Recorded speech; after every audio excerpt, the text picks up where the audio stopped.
বৃন্দাবন এই নামটির মধ্যেই লুকিয়ে আছে এক অদ্ভুত মাধুর্য। বৃন্দাবন প্রেম ও ভক্তির এক অদ্ভুত জগৎ।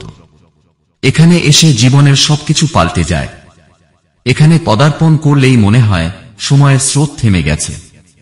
পৃথিবীর সমস্ত দ্বন্দ্ব, হাহাকার, কোলাহল পিছনে ফেলে বৃন্দাবন যেন এক জীবন্ত স্বপ্নের দেশ। এখানকার মাটি, বাতাস, গাছের পাতা সবই কৃষ্ণলীলার সাক্ষী। কিন্তু কি এমন আছে এই ধুলোমাখা নগরীতে যা মানুষের জীবনকে পাল্টে দেয়? কেন লক্ষ লক্ষ মানুষ এখানে এসে খুঁজে পান আত্মার শান্তি? এই প্রতিবেদনে আমরা অনুসন্ধান করব বৃন্দাবনের আধ্যাত্মিক মাহাত্ম্য, এর ঐতিহাসিক ও পৌরাণিক প্রেক্ষাপট এবং কিভাবে এই পবিত্র স্থান মানব জীবনে আমূল পরিবর্তন আনে।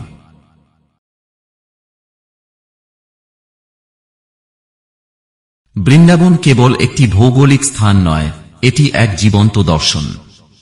এখানকার প্রতিটি ইঞ্চি জুড়ে রয়েছে রাধাকৃষ্ণের প্রেমের ইতিহাস। কথিত আছে, বৃন্দাবনে প্রবেশের পর মানুষ তার অহংকার, লোভ, মোহ ধীরে ধীরে হারাতে শুরু করে। কারণ এই মাটিতে কৃষ্ণের পাদস্পর্শের স্পর্শমণি আজও বিরাজমান।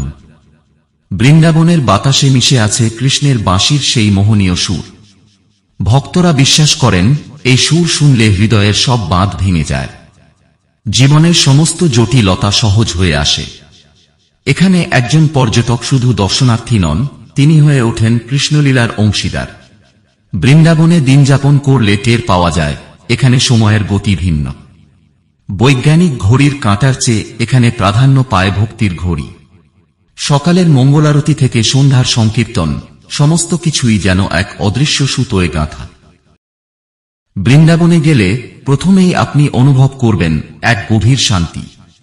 এখানে প্রতিটি কোণে আছে কৃষ্ণের প্রেম, যা আপনার হৃদয়কে স্পর্শ করবে।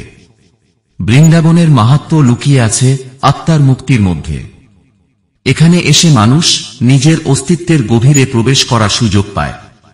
বৃন্দাবনের সাধুসন্তরা বলেন, যে বৃন্দাবনে এসেছে সে কখনো ফিরে যায় না।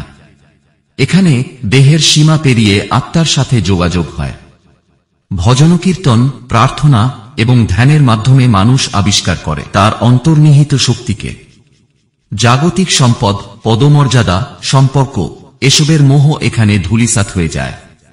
যমুনার তীরে বসে যখন মন্দিরের মঙ্গলারতির ঘণ্টা ধ্বনির সুর কানে আসে, তখন সে উপলব্ধি করে জীবনের আসল উদ্দেশ্য ভগবানের সান্নিধ্য লাভ, অন্য কিছুই নয়। বৃন্দাবন হল প্রেমের প্রতীক। রাধা ও কৃষ্ণের ঐশ্বরিক প্রেম এখানে প্রতিটি অণুতে বিরাজমান। রাধারানীর বিরহ ও কৃষ্ণের মিলন, এই দ্বন্দ্বই বৃন্দাবনের প্রেমকে চিরন্তন করে। ভক্তরা এখানে এসে শেখেন নিঃস্বার্থ প্রেমের পাঠ। জীবনের সমস্ত সম্পর্ক এখানে পায় নতুন ব্যাখ্যা।